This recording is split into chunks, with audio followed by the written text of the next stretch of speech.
You are not broken for feeling lonely.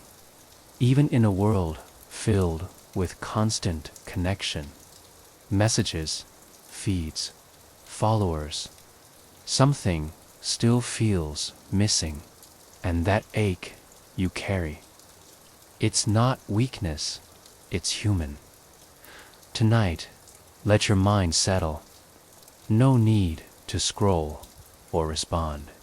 Just listen as we gently explore why so many people feel more alone than ever in the most connected time in human history. This is not a lecture. It's a quiet unraveling. And maybe in this calm space, you'll find something that reminds you you're not as alone as you feel. Have you ever felt lonely in a crowded room? This isn't just poetic language. Your brain processes social rejection and isolation through the same neural pathways as physical pain. That empty feeling isn't imagined, it's biological. Our brains evolve in tight-knit groups where emotional presence meant survival. Eye contact, laughter, silence without fear. Connection wasn't something we scrolled for, it was something we lived inside. Today, though, we're surrounded by signals, but few are truly seen. We've traded facial cues for texts, moments of stillness for endless updates. Even when we're connected, we often feel unseen.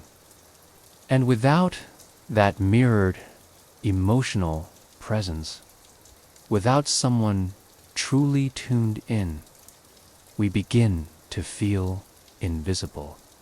Not because we're unworthy, but because our minds are wired for more than data.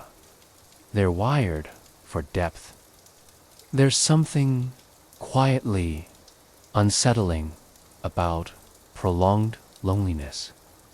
It's not just that you miss others, it's that you begin to lose sight of yourself.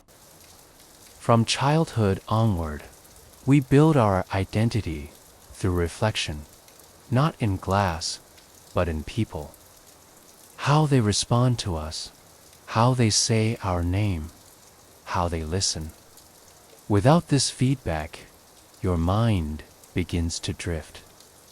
You start to question your worth, your voice, even your place in the world. This is not vanity.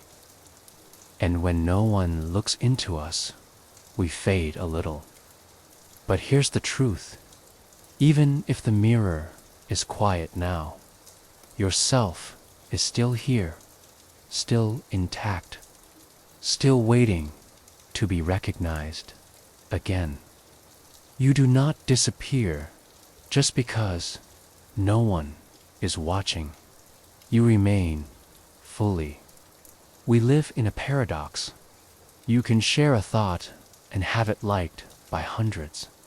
You can be messaged, followed, commented on, constantly, and yet feel hollow when the screen goes dark.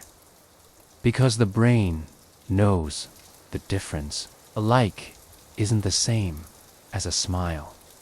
A notification isn't the same as a hug. A comment can't slow your heart rate like someone's voice beside you. Digital connection isn't bad, but it's not enough. It's supplemental, not foundational. We've mistaken access for intimacy. And in that confusion, loneliness has grown louder.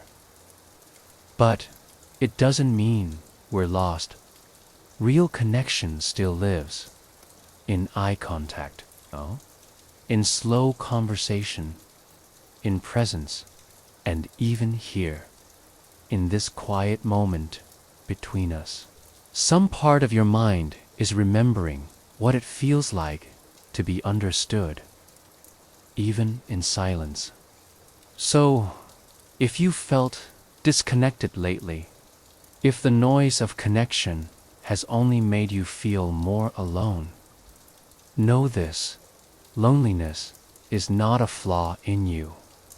It's a message from your nervous system asking for closeness, not content, not more noise, but closeness. And the good news, that closeness begins not just with others, but with you.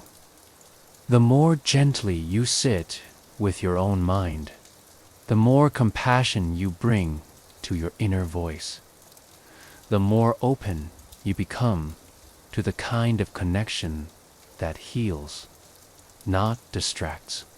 Sleep now. The world will still be there tomorrow. But tonight, let your loneliness soften.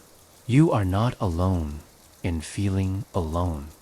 And that, in its own quiet way, is connection.